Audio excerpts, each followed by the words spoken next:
Good afternoon students. अपन third chapter में चल रहे हैं। अपना जो नेक्स्ट टॉपिक है वो है electric potential due to charge spherical shell. Electric potential due to charged spherical shell. Electric potential due to charge spherical shell. देखना बच्चों, हम ऐसे टॉपिक जो है वो फर्स्ट चैप्टर में भी करके आ चुके हैं और ऐसे टॉपिक सेकंड चैप्टर में भी करके आ चुके हैं। Charge spherical cell, non conducting spherical shell, conducting spherical shell. इसका मतलब देखना, पहले ये चार्ज कंडक्टिंग सेल है, इसका मतलब ये क्या है, हमने इसको सबसे पहले कंडक्टिंग सेल लिया है। यहाँ पे ये क्या है बच्चों, चार्ज्ड है। चार्ज है, चार्ज होने के साथ साथ में कंडक्टिंग सेल है। जब भी कभी ये देता है सिंपल टॉपिक कि इलेक्ट्रिक पोटेंशियल या electric field intensity due to the charge conducting या charge spherical shell, then we have to consider this shell also be a conductor. हम उसको क्या मान लेंगे, कंडक्टर भी मान लेंगे। आई मेरी बात समझ में? हम उसको क्या मानेंगे, जब भी ये नॉन कंडक्टिंग, जब तक ये नहीं लिखे तब तक हम उसको क्या मानेंगे, कंडक्टिंग मानेंगे। बच्चों आई मेरी बात समझ में? मैं आपको ये कहना चाह रहा हूं कि अगर आपके एग्जाम में टॉपिक आए कि इलेक्ट्रिक पोटेंशियल या electric field intensity due to a spherical shell या केवल only a charged spherical shell, then also we have to consider या we have to assume that this spherical shell also will be conducting. वो क्या होगा, conducting ही होगा बच्चों। क्यों? क्योंकि अगर उसे नॉन कंडक्टिंग के लिए निकलवाना होगा तो वो उसको नॉन कंडक्टिंग अवश्य लिखेगा। आई मेरी बात समझ में? अब हम इस टॉपिक को हल करते हैं। सबसे पहले हमें क्या लेना पड़ेगा, एक चार्ज्ड स्फेरिकल सेल लेना पड़ेगा। ओके, सबसे पहले let us consider a charged spherical cell. Let us consider a charged spherical cell of radius r। Radius कितनी है बच्चों, r। ओके, जो कि हमारे पास क्या है, a charged spherical cell of radius r and charged by charge Q। कितने charge से चार्ज किया गया है, ये Q चार्ज से चार्ज किया गया, तो ये Q पॉजिटिव चार्ज से हमने इसको चार्ज किया। ओके बच्चों, अब हमें क्या करना है, हमारे टॉपिक में क्या लिखा हुआ है, हमारे टॉपिक में लिखा हुआ है we have to calculate electric potential. क्या निकालना है हमें, इलेक्ट्रिक पोटेंशियल निकालना है। कहां निकालना है वो मैं आपको लिख देता हूं। We have to calculate electric potential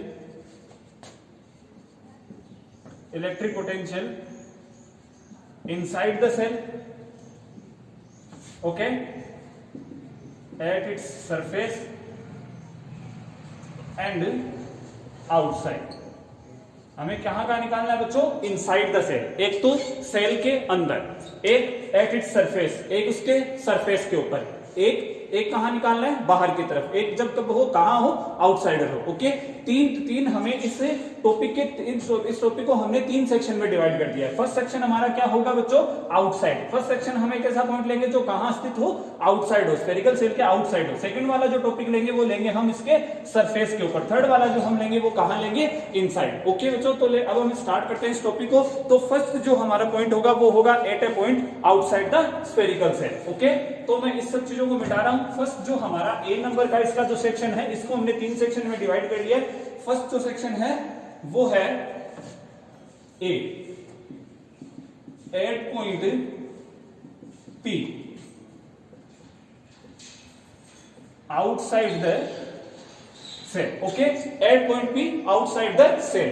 point P है, अब माना कि ये पॉइंट पी है जो कहां है, आउटसाइड द सेल। कितनी डिस्टेंस पे है बच्चों, r डिस्टेंस पे। ओके, ये पॉइंट P कितनी डिस्टेंस पे है, r। कहां से, इसके सेंटर पॉइंट के, स्फेरिकल सेल का जो सेंटर पॉइंट O है उससे कितनी डिस्टेंस पे है, स्मॉल r डिस्टेंस पे। आगे मेरी बात यहां तक समझ में? अब इलेक्ट्रिक पोटेंशियल के डेफिनेशन से, from the definition of the electric potential की डेफिनेशन क्या कहती है हमें बच्चों, V बराबर minus infinity to R E dot D r. ये हम करके आ चुके हैं ये आप उस सेक्शन में जाके देखोगे, उस वीडियो में जाके देखोगे जिस वीडियो में अपने इलेक्ट्रिक पोटेंशियल निकाला था due to a point charge. हमने एक पॉइंट चार्ज के कारण इलेक्ट्रिक पोटेंशियल निकाला था, वहां पे हमारे पास ये फॉर्मूला डिराइव किया था हमने। ओके बच्चों, तो अब हमारे पोटेंशियल की डिफरेंस से क्या, पोटेंशियल की डेफिनेशन से क्या होगा, v is equals to infinity to r integration of infinity to r minus e dot dr। Okay, हमने ये कहा था इसको हम बोलते हैं लाइन इंटीग्रल। क्या बोलते हैं बच्चों, लाइन इंटीग्रल। ओके, अब हम याद करते हैं E। E क्या है, E is electric field intensity. तो इलेक्ट्रिक फील्ड इंटेंसिटी, तो इलेक्ट्रिक फील्ड इंटेंसिटी क्या होगी बच्चों, electric field intensity, electric field intensity outside the shell. अब आउटसाइड द सेल ये एक चार्ज है, इस चार्ज के कारण इस पॉइंट पर इलेक्ट्रिक फील्ड इंटेंसिटी कितनी हो जाएगी, E बराबर हो जाएगी के क्यू बट्टा r square and r cap. Okay, इसमें कोई दिक्कत नहीं है, मैं के क्यू बट्टा r square dot r cap. R cap क्या है बच्चों, आर केप है डायरेक्शन। क्यों, क्योंकि ये पॉइंट जो P है वो कितनी डिस्टेंस पे है, आर डिस्टेंस पे। चूंकि हमें पता है कोई भी पोजीशन वेक्टर होती है उसके साथ उसकी डायरेक्शन जरूर होती है, डायरेक्शन का मतलब यूनिट वेक्टर। तो यहाँ पे हमने यूनिट वेक्टर क्या लगा दिया, आर केप। अब इस मान को हम कहां पुट कर देंगे, यहां पुट कर देंगे बच्चों। तो करते हैं, तो हमारे पास क्या आता है, v बराबर आता है minus infinity to r, e का मान क्या आ गया अपने पास, के क्यू बट्टा r square r cap dot d. Okay, कोई दिक्कत नहीं, r cap dot D r. अब देखना आर, ये आर केप की डायरेक्शन भी है। अब डी आर क्या है, इन्फिनिटेसिमल डिस्प्लेसमेंट है, छोटा विस्थापन है। तो ऑब्वियसली ये बात निश्चित है, ये बात एकदम कंफर्म बात है कि जब आर होगा तो डी आर भी आर की दिशा में ही होगा, आर भी दिशा में, डी आर भी उसी दिशा में, आर केप भी उसी दिशा में। इसका मतलब आर केप और डी आर बच्चों क्या है, दोनों एक ही दिशा में है। तो हम क्या लिख सकते हैं, r cap dot D r को क्या लिख सकते हैं बच्चों, डी आर लिख सकते हैं। ओके, क्या लिख सकते हैं, डी आर लिख सकते हैं, सिंपल डी आर का मोड लिख सकते हैं। तो लिख देते हैं फिर, तो हमारे पास क्या आ जाता है, infinity to are K Q बट्टा आर स्क्वायर और डी आर। ओके, ये आ जाता है हमारे पास। अब हम क्या कर देते हैं, हमें क्या करना है, के क्यू क्या है, कांस्टेंट वैल्यू है, इनको इंटीग्रेशन से क्या ले आते हैं, बाहर ले आते हैं। हमें किसका इंटीग्रेशन करना होगा, आर का इंटीग्रेशन करना होगा, जो कि हम कर देते हैं। ऊपर वाले को मिटाता हूं बच्चों यहां पे, और मैं इसको वापस यहां पे लाता हूं। v बराबर के क्यू को बाहर ले आते हैं, infinity to r 1/r square d r. Okay, अब 1/r स्क्वायर का क्या होता है बच्चों, 1/r स्क्वायर का इंटीग्रेशन होता है -1/r। ओके, तो हमारे यहां पे आ जाएगा के क्यू बट्टा -1/r infinity to r. Okay, infinity to r limit put कर देते हैं इसकी, माइनस के क्यू, माइनस का माइनस क्या कर देंगे बच्चों, माइनस माइनस प्लस हो जाएगा, तो ये हो गया प्लस 1/r माइनस 1/इंफिनिटी। 1/इंफिनिटी क्या होता है बच्चों, 0 के बराबर होता है। ओके, 1/इंफिनिटी किसके बराबर होता है, 0 के बराबर होता है। तो ये तो टर्म हो गई 0। हमारे पास क्या बचा, v आउटसाइड, क्या बचा बच्चों, के क्यू बट्टा r. It means potential at the point which is situated outside of the spherical shell will be inversely proportional of the distance of that point from the center point of the spherical shell। जो centre point होगा उससे spherical shell के जो centre point से उस बिंदु की जो दूरी होगी उसके क्या होगा, व्युत्क्रमानुपाती होगा। आगे मेरी बात समझ में, कोई दिक्कत नहीं है। ये हमारा एक सेक्शन कंप्लीट होता है आउटसाइड द स्फीयर। अब अपने सेकंड सेक्शन में चलते हैं, जब पॉइंट कहां हो, at the surface, at point P at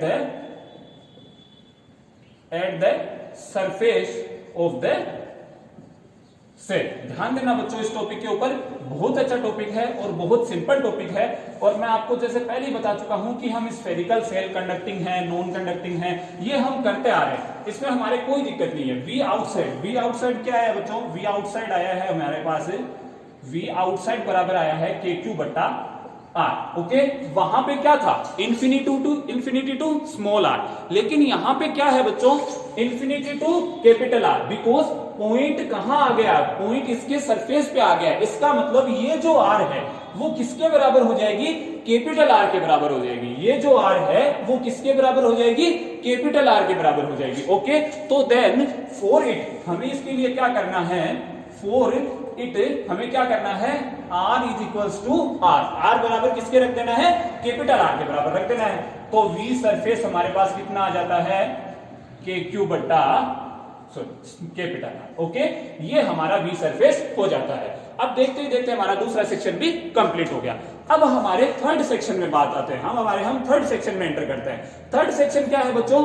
third section है कि जब पॉइंट कहां हो, इनसाइड, पॉइंट कहां हो, स्फेरिकल सेल के इनसाइड। अब मैं इन दोनों को थोड़ा सा मिटाता हूं और इनसाइड वाला काम करता हूं। देखना, इन दोनों को हम साथ में रखेंगे, इनको नहीं जाने देंगे यहां से। वी आउटसाइड, वी आउटसाइड कितना है बच्चों? के क्यू बट्टा स्मॉल आर। वी सरफेस के क्यू बट्टा आर। ओके, ये हमारे पास अभी तक है। अब हमें क्या निकालना है?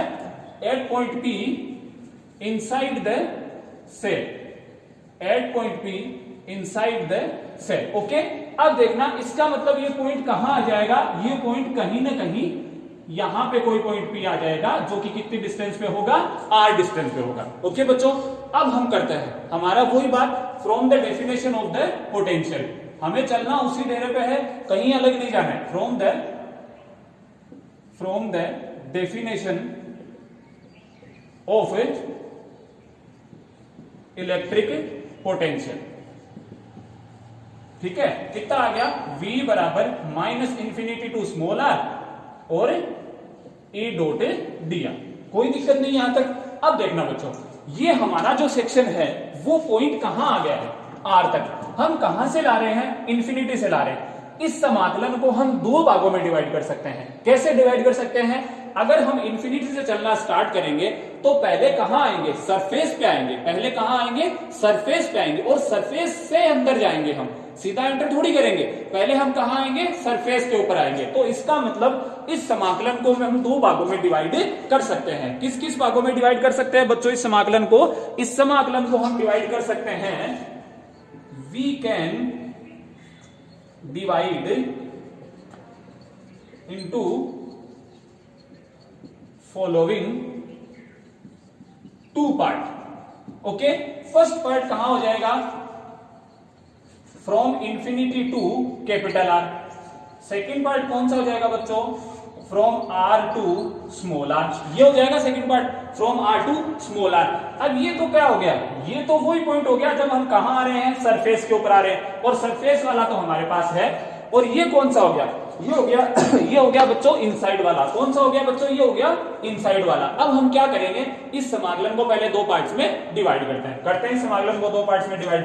v बराबर minus infinity to capital R K Q बट्टा R minus R to small are, और sorry E dot D R लिख देते हैं। ओके, जो मान है वो का वो मान हम रख देते हैं, e dot D r. Okay, अब देखना बच्चों, हमने अभी तक पहले हमने charge conducting shell, non conducting shell के बारे में हम डिस्कशन करके आ चुके हैं। मैंने आपको उस दिन में बताया था कि कंडक्टिंग सेल जो होता है उसमें जो चार्ज होता है वो केवल सरफेस पे रहता है बच्चों, अंदर नहीं जाता है। इसका मतलब ये कौन सा पार्ट आ गया?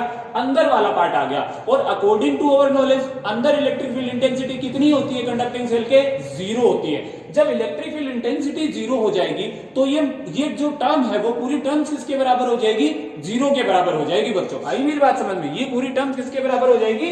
0 के बराबर। इसका मतलब है R to R E dot dr is equals to 0 because this is a conducting cell। ये क्या है? एक चालक सेल है, ये एक चालक गोला है, चालक गोला है। आई मेरी बात समझ में? ये एक चालक गोला है। और चूंकि हमारे नॉलेज के हिसाब से हमें पता है कि चालक गोले के अंदर आवेश नहीं होता है, और जब आवेश नहीं होता है तो इलेक्ट्रिक फील्ड इंटेंसिटी ऑब्वियसली नहीं होगी। इसका मतलब ये पूरी टर्म कितनी होगी? 0 के बराबर होगी बच्चों। जब ये टर्म 0 के बराबर होगी तो टर्म्स कौन सी बच्ची बच्चों? R to infinity. थोड़ा सा इनको मैं आड़ा कर देता हूं ताकि आपको आसानी से दिखाई दे। ओके, v बराबर केवल ये टर्म्स हमारे पास बची, capital R E dot D r. अब देखना बच्चों, ये जो टर्म है वो टर्म्स है आपकी सरफेस वाली। क्यों? क्योंकि आप कहां से कहां तक आ रहे हो, इंफिनिटी से लेकर कैपिटल आर तक। कैपिटल आर जो क्या है, रेडियस है इसकी, इसका मतलब इसका मान वही होगा जो किसका मान है, सरफेस का मान है। ओके, तो हमारे लिए जो inside at the p, at point p inside the shell के लिए इलेक्ट्रिक पोटेंशियल का मान वही होगा जो क्या किसके लिए होगा, सरफेस के लिए होगा। ओके, ये हमारे तीनों सेक्शन कंप्लीट होते हैं। अब इन तीनों सेक्शन के लिए मैं आपके मान लिख देता हूं। ओके बच्चों, इस टॉपिक को ध्यान से समझने की कोशिश करना। बहुत इजी टॉपिक चल रहा है हमारे फिजिक्स के अभी तक। इलेक्ट्रोस्टैटिक बहुत इजी चीज है, जितने हमारे बोर्ड एग्जाम में आने का मटेरियल है हमारे पास वो बहुत सरल है। इसको हमें आराम से धीरे धीरे करते जाना है और हर चीज को समझ के करना है। और जो भी कुछ नहीं समझ में आए तो आपको कह दिया गया है कि उसको आप फोन कॉल या मैसेज के जरिए पूछ सकते हो। वी सरफेस कितना हो गया बच्चों, के क्यू बट्टा ओके, वी इनसाइड कितना हो गया, के क्यू बट्टा कोई दिक्कत नहीं। ये दोनों मान तो क्या है, एक ही बराबर आ गए। अब देखना v के क्यू बट्टा आर, इसका मतलब चेंजेबल केवल किसमें होना है, इसमें चेंजेबल होना है, इसमें तो चेंज ही नहीं होना है। k constant, q constant, r radius constant. इसका मतलब चेंज कहां होना है, जब पॉइंट कहां हो, आउटसाइड हो बच्चों, इनसाइड नहीं हो, न कि सरफेस के ऊपर हो। अब हम एक ग्राफ बनाते हैं। ग्राफ वही वापस ग्राफ जो हमने पहले दूसरे चैप्टर में बनाया था। किस किस के बीच में ग्राफ बनाएंगे, ये v और ये r। ओके, अब देखना ये v और ये r। अब हमारे पास क्या है बच्चों, ये सबसे पहले इनसाइड, जब r किससे छोटा हो, कैपिटल R से, तो वैल्यू क्या रहेगी, कांस्टेंट। ये कहा किसके बराबर, r बराबर r के।